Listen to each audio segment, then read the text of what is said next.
टूट जाता है in the presence of salivary amylase at the pH of 6.8 into the maltose isomaltose and alpha dextrin में urea की जो लंबाई है ना वो बढ़ जाती है। इस लंबाई के बढ़ने की वजह से हमें खर्राटे या स्नोरिंग आते हैं। यानी कि जो खर्राटिक एंजाइम है जो प्रोटीन को प्रोटियोजेज और पेप्टोन में कन्वर्ट कर देता है। इस यानी केसीन को रेनिन क्या करता है, पैरा केसिनेट में कन्वर्ट कर देता है। ट्रिप्सिनोजन एक प्रो एंजाइम होता है जो इंटेरोकाइनेस एंजाइम की उपस्थिति में ये क्या करता है, एक्टिव ट्रिप्सिन में कन्वर्ट हो जाता है। ये फर्दर ट्रिप्सिन जो होता है, एक्टिव ट्रिप्सिन जो होता है ये अन्य एंजाइम को एक्टिवेट कर देता है। यानी कि जो ट्रिप्सिन होता है ये फर्दर काइमोट्रिप्सिनोजन को काइमोट्रिप्सिन में और पैरा प्रो कार्बोक्सीपेप्टाइडेज को क्या करता है, कार्बोक्सीपेप्टाइडेज में बदल देता है। अब माल्टोज जो है वो माल्टेज एंजाइम के द्वारा या अल्फा ग्लूकोसाइडेज एंजाइम के द्वारा माल्टोज किसमें टूट जाता है, ग्लूकोज और ग्लूकोज में। सिमिलर की जो संरचना आप देख पा रहे हैं उसको असेंडिंग कॉलम कहते हैं और जो इस तरह की संरचना देख पा रहे हैं इसको ट्रांसवर्स कॉलम कहते हैं और जो नीचे की ओर आया है इसको डिसेंडिंग कॉलम कहते हैं और जो इस तरह की आप देख पा रहे हैं इसको सिग्मॉइड कॉलम कहते हैं। तो हेलो माय डियर स्टूडेंट, कैसे हैं आप सभी लोग। I hope each and everyone of you is doing absolutely good. My name is महफूज और एक बार फिर से आप सभी का बहुत बहुत स्वागत करता हूं आप सबके अपने यूट्यूब चैनल महफूज प्राइम क्लासेस में। तो प्यारे बच्चों, आज हम अपने इस वीडियो में BSc first year second semester के जूलॉजी के यूनिट 5 डाइजेशन और रिस्पायरेशन को डिस्कस कर रहे हैं। यह डाइजेशन और रिस्पायरेशन से रिलेटेड ये हमारा 5th वीडियो लेक्चर सीरीज है। पिछले 4 वीडियो लेक्चर सीरीज में हमने विभिन्न प्रकार के जो ऑर्गेनिज्म हैं उनको डिस्कस किया है और किस प्रकार से उनमें डाइजेशन की प्रोसेस कैसे होते हैं, न्यूट्रिशनल ऑर्गेनिज्म कैसे होते हैं, उन सबको हमने डिस्कस किया है। साथ ही साथ हमने ह्यूमन डाइजेस्टिव सिस्टम को भी हमने डिस्कस किया है, जिसमें हमने पढ़ा कि किस प्रकार से जो फूड पार्टिकल्स होते हैं उनका डिग्रेडेशन किया जाता है, किस प्रकार से मैकेनिकल प्रोसेस के द्वारा और केमिकल प्रोसेस के द्वारा इनका डिग्रेडेशन किया जाता है और मैकेनिकल प्रोसेस में जो डिफरेंट ऑर्गन्स होते हैं कैसे ये मेजर रोल प्ले करते हैं। चाहे हमने बकल कैविटी की बात करें, बकल कैविटी में हमने टीथ और टंग को समझा है, फिर वहां पर स्टमक को हमने पढ़ा है और स्टमक से निकलने वाले जो वेरियस सेल्स थे और वहां से निकलने वाले जो वेरियस एंजाइम्स होते हैं उनको हमने डिस्कस किया है। फिर हमने स्मॉल इंटेस्टाइन और लार्ज इंटेस्टाइन को हमने डिस्कस किया है।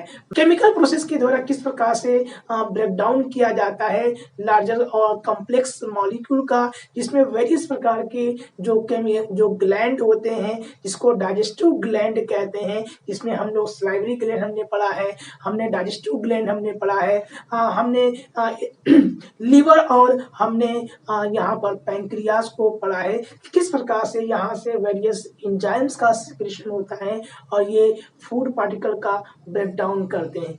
तो अगर आपने अभी तक ये वीडियो को नहीं देखा है तो मैं इस वीडियो का लिंक डिस्क्रिप्शन में दे दूंगा, आप वहां पर जाकर के इस वीडियो को कंप्लीट वॉच कर सकते हैं। तो आज जो हम अपने इस वीडियो में डिस्कस करने वाले हैं वह है डाइजेशन ऑफ फूड या केमिकल डाइजेशन ऑफ फूड, कि किस प्रकार से केमिकल प्रोसेस के द्वारा जो लार्जर और जो कॉम्प्लेक्स जो मॉलिक्यूल्स होते हैं उनका ब्रेक डाउन किया जाता है, उनका डिग्रेडेशन किया जाता है।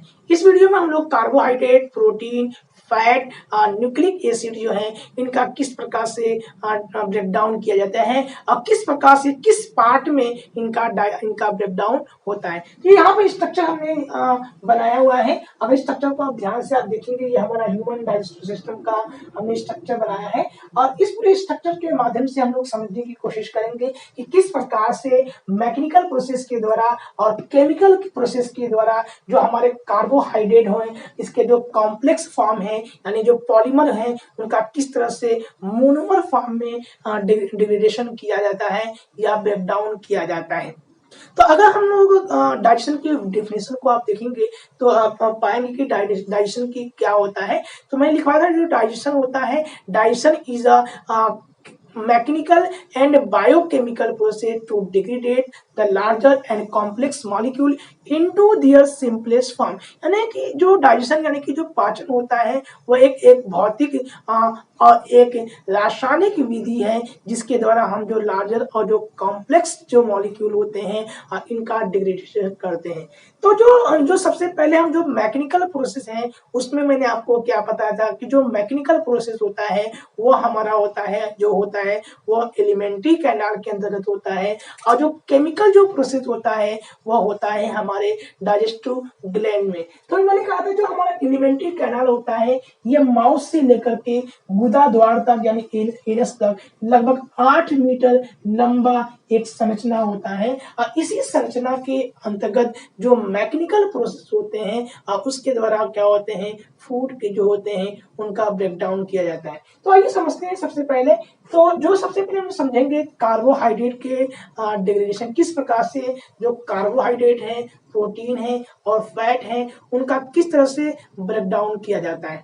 तो अगर हम इस स्ट्रक्चर को देखेंगे तो सबसे पहले जो फूड होगा यानी हम लोग जो भोजन के रूप में मान लीजिए कि मैं भोजन क्या ले रहा हूँ, मैं चपाती ले रहा हूँ या ब्रेड ले रहा हूँ, और इसके साथ हमने पनीर ले लिया है जो प्रोटीन का फॉर्म है, कार्बोहाइड्रेट का रोटी का ब्रेड जो है वो कार्बोहाइड्रेट के रूप में हमने लिया है, प्रोटीन हमने ले लिया है पनीर के रूप में, और हमने ले लिया है फैट यानी कि बटर हमने ले लिया है। तो ये तीन हमारे पास लिपिड हैं, लिपिड के रूप में हमें यहाँ पे मिल गए।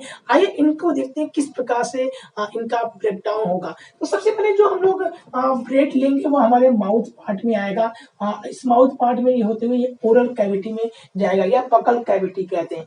अब इस ओरल या जो बकल कैविटी होता है इसमें दो प्रोसेस होंगे, मैकेनिकल प्रोसेस होगा और केमिकल प्रोसेस होगा। इन दोनों प्रोसेस के द्वारा जो फूड पार्टिकल्स होंगे यानी कि जो कार्बोहाइड्रेट होगा इसका यानी कि इसका जो पॉलीमर होगा, जैसे इसमें स्टार्च हो सकता है, ग्लाइकोजन हो सकते हैं या सेलुलोज हो सकते हैं।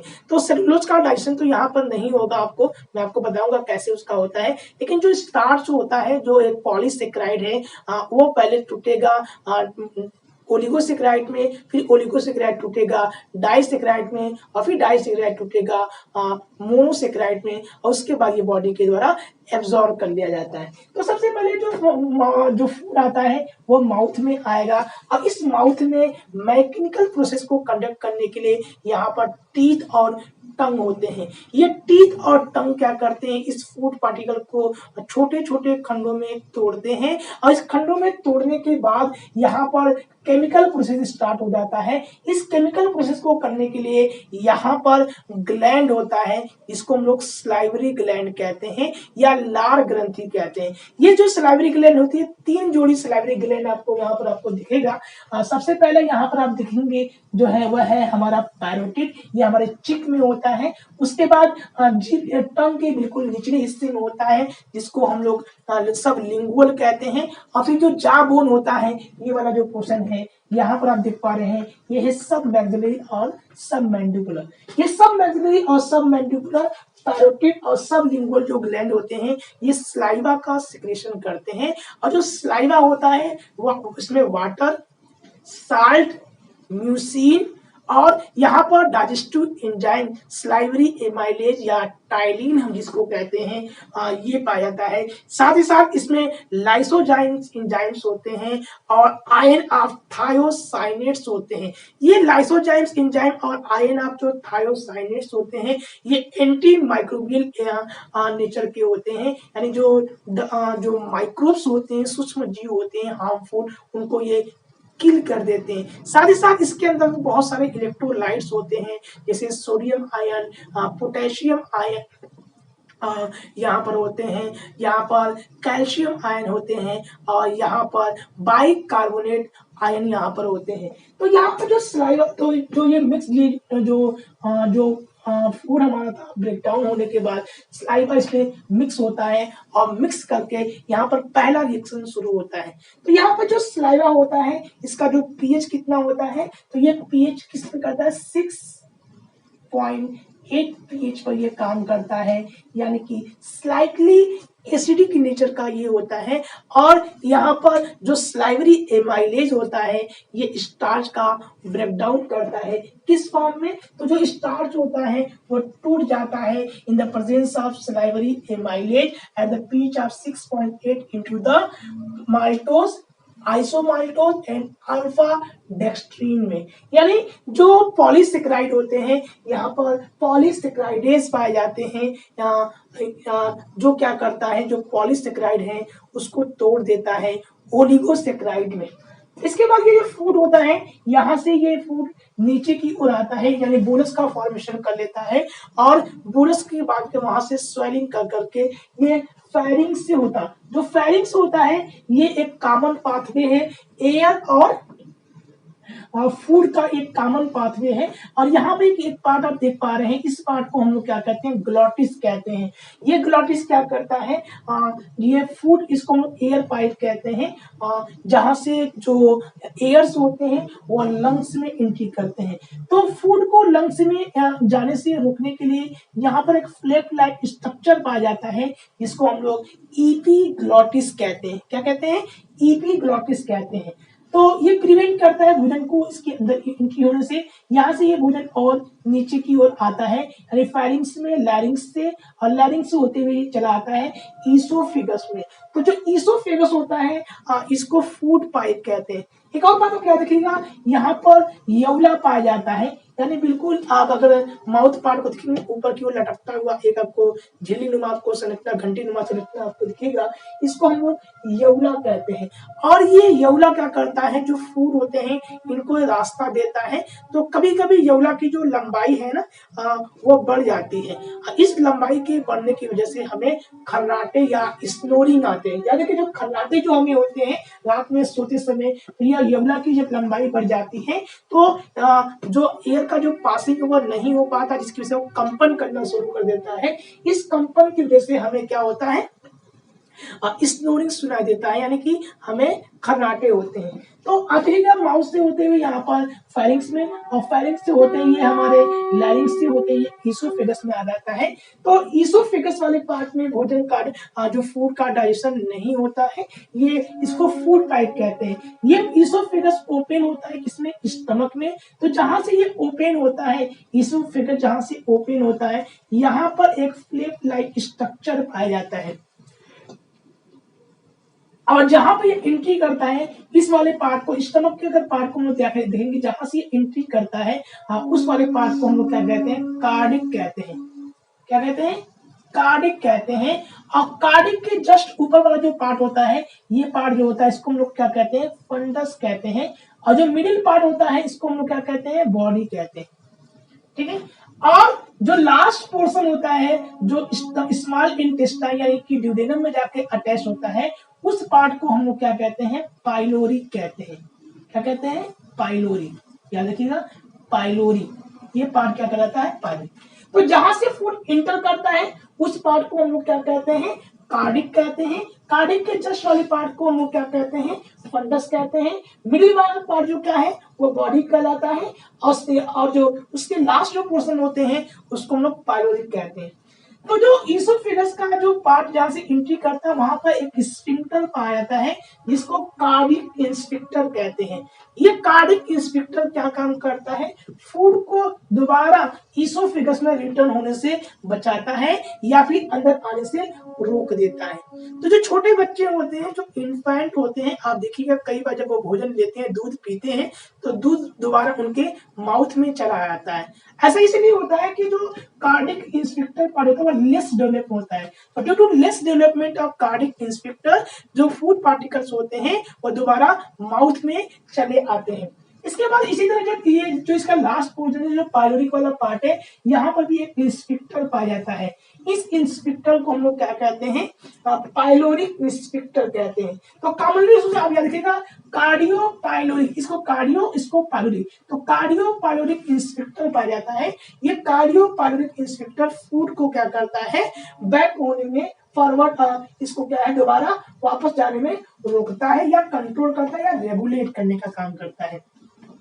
तो अगर आप ध्यान रखिए कि जो फूड हमारा है यहाँ से एंट्री होते हुए हमारे पास स्टमक में आता है। अब देखते हैं स्टमक में क्या होता है। तो यहाँ पर हमारा सबसे पहले क्या होगा, जो डाइजेशन होगा वह केवल और केवल कार्बोहाइड्रेट का यहाँ पर पाचन होगा, लेकिन केवल और केवल 30% ही यहाँ पर ब्रेक डाउन होते हैं। बाकी 70% जो होते हैं वो मैं आपको आगे बताऊंगा कि कैसे होते हैं। तो जो फूड होगा, बात करते हैं इस फूड के साथ साथ जो हमने लिया था, उसमें कार्बोहाइड्रेट के साथ जो प्रोटीन वाला पार्ट होगा, जो लिपिड्स होगा, वो हमारे स्टमक वाले पार्ट में आ जाएगा। अब जो स्टमक वाला जो पार्ट है आप यहाँ पे देखिएगा, स्टमक में जो हमारा होता है, इसमें मैंने आपको बताया इसमें 3 प्रकार के सेल्स आपको मिलेंगे, पाए जाते हैं। जिसको पहला जो होता है पेप्टिक या जाइमोजेनिक या जो चीफ सेल होता है। ये पेप्टिक या जाइमोजेनिक या जो चीफ सेल होते हैं, ये कुछ प्रो एंजाइम को ये रिलीज करते हैं। और ये जो प्रो एंजाइम कौन कौन से हैं, तो ये है पेप्सिनोजेन, ये है प्रोरेनिन, साथ ही साथ स्मॉल अमाउंट में ये गैस्ट्रिक एमाइलेज और लाइपेज को सिक्रीट करते हैं। तो ये जो प्रो एंजाइम्स होते हैं जिसमें पेप्सिनोजेन, प्रोरेनिन, एमाइलेज और लाइपेज होते हैं। दूसरा है ऑक्जेंटिक्स या पैराइटल सेल्स होते हैं। ये ऑक्जेंटिक और पैराइटल सेल्स क्या करते हैं, HCl या का सिक्रेशन करते हैं और साथ ही साथ में कैस्ट्रल इंट्रिंसिक फैक्टर को सिक्रेट करते हैं।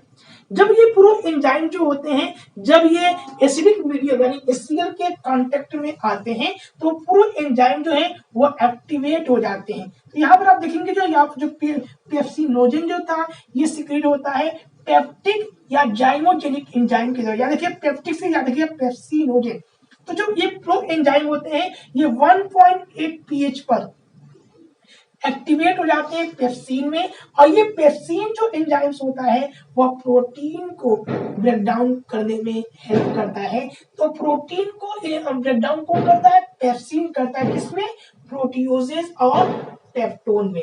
तो पेप्सिन क्या है, एक प्रोटियोलाइटिक, पेप्सिन एक प्रोटियोलाइटिक एंजाइम है जो प्रोटीन को प्रोटियोजेज और पेप्टोन में कन्वर्ट कर देता है। इसी प्रकार से प्रोरेनिन भी क्या है, प्रो एंजाइम है जो क्या है HCl के कांटेक्ट में आने पर यानी एसिडिक मीडियम होने पर यह रेनिन में कन्वर्ट हो जाता है, यानी एक्टिव फॉर्म में कन्वर्ट होता है। यह रेनिन क्या करता है, जो जो दूध की प्रोटीन होती है जिसको केसीन कहते हैं, तो जो सॉल्युबल मिल्क प्रोटीन जो होती है उसको ये ब्रेक डाउन कर देता है, उसको तोड़ देता है, किसमें, इन the presence of calcium ion into the insoluble protein that is a पैराकेसिनेट में। तो रेनिन एक प्रोटियोलाइटिक एंजाइम है जो दूध की प्रोटीन को तोड़ने का काम करता है, ब्रेक डाउन करने का काम करता है, किसमें, पैराकेसिनेट, यानी केसिन को रेनिन क्या करता है, पैराकेसिनेट में कन्वर्ट कर देता है। याद रखिएगा जो रेनिन है ये केवल और केवल आपको इन्फेंट में आपको दिखेंगे, जो एडल्ट होते हैं उनमें आपको रेनिन आपको नहीं दिखेगा। इसके बाद जो आप देखेंगे कुछ अमाउंट में जो हमारा स्टमक होता है वह एमाइलेज को रिलीज करता है। तो यहाँ पे जो सलाइवरी एमाइलेज भी थोड़ी मात्रा में यहाँ पर सिक्रेशन होते हैं, लेकिन यहाँ पे कार्बोहाइड्रेट का डाइजेशन इसलिए नहीं हो पाता क्योंकि जो सलाइवरी एमाइलेज है वह स्लाइटली एसिडिक मीडियम पर ही वर्क करता है। जब हाईली एसिडिक मीडियम आता है तो वह इनहिबिट हो जाता है, इसलिए कार्बोहाइड्रेट का डाइजेशन गैस यहाँ पर स्टमक में नहीं होता है। लेकिन यहाँ पर जो लाइपेज होते हैं, जो लिपिड्स होते हैं, वहां पर लाइपेज एंजाइम क्या करता है, फैट के जो मॉलिक्यूल्स होते हैं उनको फैटी एसिड और ग्लिसरॉल में तोड़ देता है। याद रखिएगा कि जो हमारा स्टमक वाला जो पार्ट होता है इसमें 3 सेल पाए जाते हैं, पैराइटल या जाइमोजेनिक सेल होते हैं। ये पैराइटल या जाइमोजेनिक सेल कुछ प्रो एंजाइम जैसे कि हमारे पेप्सिनोजेन, प्रोरेनिन, लाइपेज और एमाइलेज को सिक्रीट करते हैं। जो हमारा पेप्सिनोजेन होता है ये HCl को रिलीज करने वाला जो ये सेल होता है उस सेल को हमने क्या कहा था, ऑक्जेंटिक सेल कहते हैं। उसके बाद जो यहाँ पर क्या होते हैं गॉबलेट सेल पाया जाता है। ये गॉबलेट सेल क्या करता है, म्यूकस का सिक्रेशन करता है, और ये म्यूकस क्या करता है जो HCl होता है उसको क्या करता है, प्रोटेक्ट करता है। किसको? स्टमक की जो वाल होती है ये म्यूकस का सिक्रीशन करते हैं और ये म्यूकस क्या करता है, स्टमक की वाल को प्रोटेक्ट करता है HCl से। साथ ही साथ प्रोटियोलाइटिक जो एंजाइम्स होते हैं उनसे भी इसको क्या करता है, प्रोटेक्ट करने का काम करता है। इसके बाद ये जो भोजन होगा वहां से आपको ये स्मॉल इंटेस्टाइन में चला आता है। स्मॉल इंटेस्टाइन के 3 पार्ट आप देखेंगे। पहला पार्ट होता है ड्यूडेनम, दूसरा पार्ट होता है ज्यूजेनम और तीसरा पार्ट होता है इलियम। तो जो स्मॉल इंटेस्टाइन होता है वो 3 पार्ट से मिलकर बना होता है। ड्यूडेनम जो सी के आकार का आपको दिखेगा, ज्यूजेनम और फिर इलियम होता है। ये 3 पार्ट होते हैं। अब इस वाले पार्ट में क्या होते हैं, जो वेरियस प्रकार के जो फर्दर हमारे जो बचे हैं, जैसे कि डाइसेक्राइड जैसे बचे हैं, डाइपेप्टाइड जो बचे हैं, तो वो सारे के सारे यहाँ पर इनका ब्रेकडाउन होता है, उनका ब्रेकडाउन किया जाता है, यानी जो इंड प्रोडक्ट होते हैं उनका जो यहाँ पर होता है। अब जब मतलब यहाँ पर किसका किसका हो सकता है, तो यहाँ पर जो फूड बचा वो काइम में एसिड से मिलकर काइम का फॉर्मेशन कर लेता है और यहाँ पर जो प्रोटीन है वो उनका ब्रेकडाउन हो जाता है और उसके बाद फूड क्या है, पाइलोरिक इंस्पेक्टर से ओपन हो जाता है और ओपन होकर के ये कहाँ पर आता है, स्टमक में, सॉरी यहाँ पर स्मॉल इंटेस्टाइन में आता है। अब इस स्मॉल इंटेस्टाइन में आप देखिएगा 3 तरह के आपको केमिकल यहाँ से मिलेंगे। पहला जो हमारा स्टमक से निकल करके जो यहाँ पर काइम के रूप में यहाँ पर आया है वो आपको मिलेंगे। साथ ही साथ यहाँ पर आपको जो लीवर होता है, लीवर से निकलने वाले जो बाइल जूस, तो लीवर जो होता है ये बाइल लूप आप देखेंगे 2 लूप में बटा होता है, लेफ्ट एंड राइट लूप में बटा होता है। इसमें आपको गाल ब्लेडर पाया जाता है। तो जो लीवर से निकलने वाले जो डक्ट होते हैं हिपैटिक डक्ट, इस हिपैटिक डक्ट में हिपैटिक लोब्यूल्स पाए जाते हैं। इस हिपैटिक लोब्यूल जो होता है उसमें हिपैटिक सेल्स पाए जाते हैं और यही हिपैटिक सेल क्या करते हैं, बाइल जूस का सिक्रीशन करते हैं। अब ये जो बाइल जूस होता है इसमें कई चीजों से मिलकर बना होता है, जिसमें बाइल पिगमेंट होते हैं, जिसमें बिलिरुबिन होता है, नॉन आयरन पार्ट होते हैं, बाइल साल्ट इसमें होता है, कोलेस्ट्रॉल होता है और फास्फोलिपिड से मिलकर बना होता है। इसमें जो बाइल साल्ट होता है ये क्या करता है, जो फैट के जो मॉलिक्यूल्स होते हैं उसको ब्रेक डाउन करता है, किसमें, छोटे पार्ट में, मिसेल्स में। तो यहाँ पर जो हिपैटिक लोब्यूल्स होते हैं उसमें हिपैटिक सेल्स होते हैं, वहां से ये निकलते हैं और निकल करके आते हैं गाल ब्लेडर में और यहाँ पर भी आकर के स्टोर होते हैं और कंसंट्रेट होते हैं। उसके बाद ये आगे बढ़ते हैं, यानी हिपैटिक सेल और गाल ब्लेडर एक कॉमन बाइल डक्ट का निर्माण करते हैं। ये कॉमन बाइल डक्ट आगे जाकर के पैंक्रियाटिक डक्ट से मिल जाता है और पैंक्रियास से निकलने वाली जो डक्ट होती है उसको पैंक्रियाटिक डक्ट कहते हैं और इससे निकलने वाली जो एंजाइम है जो उसको क्या कहते हैं, पैंक्रियाटिक जूस कहते हैं।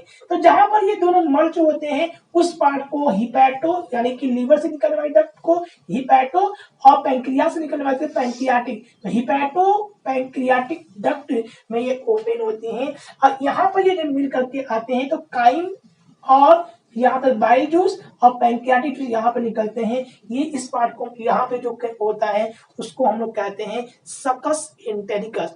तो पैंक्रियास से निकलने वाले जो एंजाइम्स होते हैं ये कई प्रकार के एंजाइम्स को, प्रो एंजाइम्स को बनाते हैं, यहाँ से निकलते हैं, जिसमें ट्रिप्सिनोजन हमारे आते हैं, काइमोट्रिप्सिनोजन होते हैं, प्रो कार्बोक्सीपेप्टाइडेज होते हैं, एमाइलेज होते हैं, लाइपेज होते हैं और न्यूक्लियोज होते हैं। तो यहाँ पर आप देखेंगे स्टमक से निकलने वाले गैस्ट्रिक जूस और लीवर से निकलने वाले बाइल जूस और पैंक्रियास से निकलने वाले जो पैंक्रियाटिक जूस होते हैं यहाँ पर आकर के मिल जाते हैं। तो यहाँ का जो पीएच हो जाता है वो अल्कलाइन नेचर का हो जाता है, यानी कि 7.8 हो जाता है। अब यहाँ पर क्या होंगे, जितने फर्दर हमारे डाइसेक्राइड जो फर्दर हमारे जो डाइमर जो बचे थे उनका ब्रेकडाउन होगा, यानी जो इंड प्रोडक्ट होंगे। तो यहाँ पे पैंक्रियास के से निकलने वाली जो एंजाइम्स होते हैं वो प्रो एंजाइम के रूप में निकलते हैं, जिसमें जो हमारा ट्रिप्सिनोजन होता है, ये ट्रिप्सिनोजन एक प्रो एंजाइम होता है जो इन इंटेरोकाइनेस एंजाइम की उपस्थिति में ये क्या करता है, एक्टिव ट्रिप्सिन में कन्वर्ट हो जाता है। ये फर्दर ट्रिप्सिन जो होता है, एक्टिव ट्रिप्सिन जो होता है, ये अन्य एंजाइम को एक्टिवेट कर देता है, यानी कि जो ट्रिप्सिन होता है ये फर्दर काइमोट्रिप्सिनोजन को काइमोट्रिप्सिन में और पैरा प्रो कार्बोक्सी पेप्टाइडेज को क्या करता है, कार्बोक्सी पेप्टाइडेज में बदल देता है। अब ये काइम से में जो हमारे यानी माउस से जो बच चुके थे हमारे कार्बोहाइड्रेट वाले जो पार्ट यहाँ पर, अब ये काइम से होते हुए जब यहाँ पर आते हैं तो यहाँ पर एमाइलेज जो होता है वो एक्टिवेट हो जाता है और ये जो पॉलीसेकेराइड है उसको डाइसेकेराइड में तोड़ देता है। अब इसके बाद जो यहाँ पर जो ड्यूडेनम वाला जो पार्ट होता है, इस ड्यूडेनम वाले पार्ट में क्या है, जो पैंक्रियास से निकलने वाले जो वेरियस एंजाइम्स हैं जैसे कि ट्रिप्सिन, काइमोट्रिप्सिन और कार्बोक्सी पेप्टाइडेज, ये क्या करते हैं, प्रोटीन प्रोटियोजेज और पेप्टेन को डाइपेप्टाइड में तोड़ देते हैं, ब्रेक डाउन कर देते हैं। और साथ में साथ यहाँ पर जो लिपिड्स जो बचा हुआ था, उस लिपिड पर काम करने वाले जो लाइपेज एंजाइम होता है जो पैंक्रियास से निकलता है, वो क्या करता है, फैट के जो मॉलिक्यूल्स होते हैं उसको डाइग्लिसराइड में तोड़ देता है और फर्दर जो डाइग्लिसराइड होता है वो मोनोग्लिसराइड में टूट जाता है। इसके अलावा जो न्यूक्लिक एसिड होते हैं उसको तोड़ने के लिए यहाँ पर न्यूक्लियस एंजाइम्स होते हैं। ये न्यूक्लियस एंजाइम क्या करते हैं, न्यूक्लिक एसिड को न्यूक्लियोटाइड्स में, और न्यूक्लियोटाइडेज एंजाइम क्या करता है, न्यूक्लियोटाइड्स को न्यूक्लियोसाइड्स में तोड़ देता है। तो जो न्यूक्लिक एसिड होता है ये दो चीजों से मिलकर बना होता है, न्यूक्लियोटाइड से और न्यूक्लियोसाइड से। न्यूक्लियोटाइड जो होता है वो तीन चीजों से मिलकर बना होता है, पेंटोस शुगर यानी कि 5 कार्बन वाले शुगर से मिलकर बना होता है। इसमें होते हैं हमारे नाइट्रोजन बेसेस और यहाँ पर होते हैं फॉस्फेट होते हैं। न्यूक्लियो जो साइड्स होते हैं यहाँ पर फॉस्फेट को निकाल देंगे, जो बच जाएगा वो न्यूक्लियोसाइड होंगे। तो यहाँ पर तो जो न्यूक्लिक एसिड होता है इस न्यूक्लिक एसिड को न्यूक्लियस एंजाइम क्या करता है, न्यूक्लियोटाइड्स में तोड़ देता है और न्यूक्लियोटाइड्स को न्यूक्लियोटाइडेज एंजाइम न्यूक्लियोसाइड में तोड़ देता है। इसके बाद जो हमारा अन्य प्रोडक्ट होते हैं यानी कि जो लीवर से निकलने वाले होते हैं बाइल जूस, और स्टमक से निकलने वाले गैस्ट्रिक जूस, और पैंक्रियास से निकलने वाले जो पैंक्रियाटिक जूस होते हैं वह ड्यूडेनम वाले पार्ट में आकर के मिल जाते हैं। अब मिल करके इस पार्ट को जो एक अल्कलाइन मीडियम का फॉर्मेशन करते हैं, ये अल्कलाइन मीडियम को हम लोग सकस इंटेरिकस कहते हैं। इस सकस इंटेरिकस में वेरियस एंजाइम्स पाए जाते हैं और ये वेरियस एंजाइम्स क्या करते हैं, जो फूड के इंड प्रोडक्ट होते हैं उनको फर्दर उनका ब्रेक डाउन करते हैं। जैसे यहाँ पर जो आपका जो प्रोटीन जो यहाँ पर जो प्रोटीन था उस प्रोटीन को ब्रेक डाउन जो किया गया था डाइपेप्टाइड में, तो जो डाइपेप्टाइड था प्रोटीन का इंड जो प्रोडक्ट था उस डाइपेप्टाइड को डाइपेप्टाइजेज एंजाइम क्या करता है, अमाइनो एसिड में तोड़ देता है। सिमिलरली जो कार्बोहाइड्रेट होते हैं उस कार्बोहाइड्रेट का जो इंड प्रोडक्ट होता है यानी कि जो डाइसेकेराइड था वो डाइसेकेराइड जो है फर्दर तोड़ दी जाते हैं डाइसेकेराइडेज द्वारा। जैसे कि जो माल्टोज होता है यहाँ पर आप जो देख पा रहे हैं, जो ये डाइसेकेराइड है, माल्टोज एक डाइसेकेराइड है और माल्टोज जो है वो माल्टेज एंजाइम के द्वारा या अल्फा ग्लूकोसाइडेज एंजाइम के द्वारा माल्टोज किसमें टूट जाता है, ग्लूकोज और ग्लूकोज में।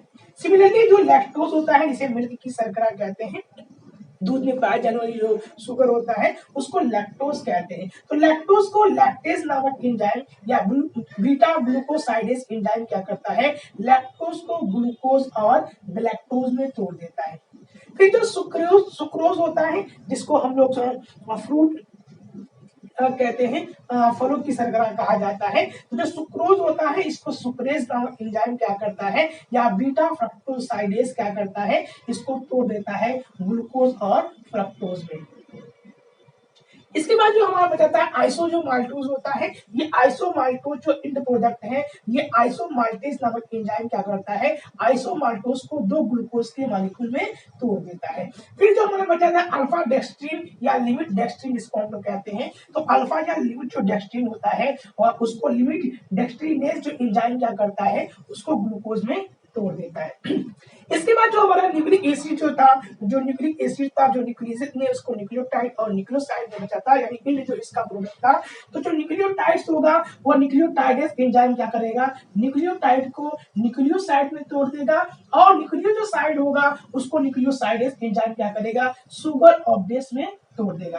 फर्दर जो डाइसेक्राइड डाई एंड मोनोग्लिसराइड जो बच गए हैं, यानी कि जो जो लिपिड्स थे, उस लिपिड के यानी जो फैट यहाँ पर था, लाइपेज एंजाइम डाइग्लिसराइड और मोनोग्लिसराइड में तोड़ देता है। ये डाई और जो मोनोग्लिसराइड थे ये लाइपेज एंजाइम की उपस्थिति में ये और बाइल जूस की उपस्थिति में ये फैटी एसिड और ग्लिसरॉल में टूट जाते हैं।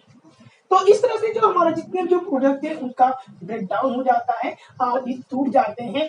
इसके बाद जो ये प्रोडक्ट होते हैं ये क्या करते हैं, जो ड्यूडेनम के बाद के जो पार्ट होते हैं, इलियम ड्यूडेनम और इलियम क्या करते हैं, इन न्यूट्रिएंट को एब्जॉर्ब कर लेते हैं। एब्जॉर्ब करने के बाद जो वेस्ट मटेरियल बच जाता है, जो अनडाइजेस्टेड फूड मटेरियल होता है या अनएब्जॉर्ब जो फूड मटेरियल होता है, वो लार्ज इंटेस्टाइन में आता है। इलियोसिकल जो वाल होता है वहां से ये इंटर करता है। तो जो लार्ज इंटेस्टाइन होता है, याद रखिएगा इसमें 4 पार्ट होते हैं। पहला जो होता है जो ब्लाइंड सेक पार्ट, आप देख रहे हैं फिंगर लाइक स्ट्रक्चर, ब्लाइंड सेक पार्ट जो देख पा रहे हैं नीचे की ओर, वो है वर्मिफॉर्म अपेंडिक्स। और जहां से ये इंटर करता है, यानी जो इलियम का जो पार्ट जो इंटर करता है लार्ज इंटेस्टाइन में, इसको इलियोसिकल वाल कहते हैं। इस इलियोसिकल वाल में क्या करता है, जो फिकल मटेरियल जो बच जाते हैं और जो मटेरियल होते हैं वो यहाँ पर इंटर कर जाता है लार्ज इंटेस्टाइन में। और यहाँ पर जो फूड होता है वो क्या करता है, पेरिस्टाल्टिक मूवमेंट शुरू होता है। उसके बाद जो फूड होता है उसमें जितने भी वाटर्स होते हैं, मिनरल्स होते हैं, वो एब्जॉर्ब कर लिए जाते हैं। तो यहाँ से वर्मिफॉर्म अपेंडिक्स, उसके बाद सीकम होता है, और सीकम के बाद आप देखिए कालम होता है। 4 प्रकार के दिखेगा। जो नीचे से ऊपर की जो संरचना आप देख पा रहे हैं उसको असेंडिंग कॉलम कहते हैं, और जो इस तरह की संरचना देख पा रहे हैं इसको ट्रांसवर्स कॉलम कहते हैं, और जो नीचे की ओर आया है इसको डिसेंडिंग कॉलम कहते हैं, और जो इस तरह की आप देख पा रहे हैं इसको सिग्मॉइड कॉलम कहते हैं। कंट्रैक्टाइल के द्वारा ये आगे की ओर बढ़ता है, और जितने भी उसमें वाटर होते हैं, मिनरल्स होते हैं, ये सारे के सारे यहाँ पर क्या है, एब्जॉर्ब कर लिए जाते हैं। उसके बाद ये फूड आकर के यहाँ पर रेक्टम वाले पार्ट में आकर के यहाँ पर स्टोर हो जाता है, और फिर जब यहाँ पर स्टोर होता है उसके बाद क्या करते हैं, जब यहाँ पर ये लंबे समय तक स्टोर होने के बाद ये क्या करता है, धीरे धीरे आगे बढ़ता है, और यहाँ पर जो म्यूकस है उसका सिक्रेशन होता है, और ये म्यूकस क्या करता है, इसको जो वेस्ट मटेरियल या जो फीकल मटेरियल होता है उसको एनस के द्वारा सभी से बाहर कर देते हैं। तो ये था हमारा, आपने देखा कि किस प्रकार से जो कार्बोहाइड्रेट है, जो प्रोटीन है, जो फैट्स होते हैं, जो न्यूक्लिक एसिड रहते हैं, उनका किस तरह से डाइजेशन किया जाता है। तो जो माउथ वाला जो पार्ट होता है, यहाँ पर कार्बोहाइड्रेट जो होता है, यानी कि जो स्टार्च होते हैं, कार्बोहाइड्रेट का ओनली जो 30% जो पार्ट होता है उसी का ब्रेक डाउन होता है। उसके बाद ये सीधे सीधे स्मॉल इंटेस्टाइन में इसके जो होते हैं, स्पेशली सकस इंटेरिकस वाला जो पार्ट होता है, वहां पर जो इसकी स्मॉलेस्ट फॉर्म जो होते हैं, यानी कि जो डाइसेक्राइड होते हैं, वो फर्दर ब्रेक डाउन हो जाते हैं। तो ये था आज का हमारा डिस्कशन, जिसमें हमने जाना कि किस प्रकार से जो फूड होते हैं उनका केमिकल डाइजेशन किया जाता है। आई होप आपको ये वीडियो पसंद आया होगा। अगर आपको इसमें कोई डाउट होगा या फिर कोई क्वेरी है तो प्लीज़ कमेंट बॉक्स में जाकर के कमेंट करें। अगर आप चैनल पर पहली बार आए हैं तो चैनल को सब्सक्राइब करें। मिलते हैं एक नए वीडियो में एक नए टॉपिक के साथ। Till then, stay safe, stay healthy. This is Mahfouz and thank you for watching.